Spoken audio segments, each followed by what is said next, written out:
ফ্রিজে কয়েক টুকরো চিকেন দেখলাম, আর বাইরে খুব বৃষ্টিও পড়ছে। একটু স্যুপ বানাও না? ঠিক আছে, বানাচ্ছি। এই যে কয়েক টুকরো বোনলেস চিকেন।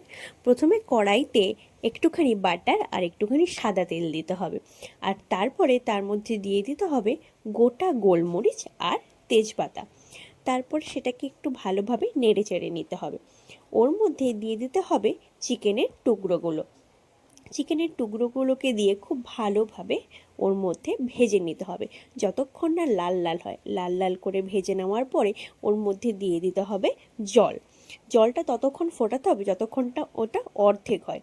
তারপরে চিকেনগুলোকে তুলে নিয়ে দিয়ে দিতে হবে কেটে রাখা আপনার পছন্দ মতো সবজিপাতি। আমি এখানে দিয়েছিলাম পেঁয়াজ, বাঁধাকপি, গাজর। আর তারপরে দিয়ে দিতে হবে গোলমরিচ গুঁড়ো, পরিমাণ মতো লবণ, আর চিকেনগুলোকে এইভাবে করে নিতে হবে। সেদ্ধ হয়ে গেলে সবজিগুলো, চিকেনের টুকরোগুলোকে ওর মধ্যে আবার দিয়ে দিতে হবে। আর দিতে হবে পরিমাণ মতো কর্নফ্লাওয়ার, আর দিতে হবে একটা ফেটানো ডিম।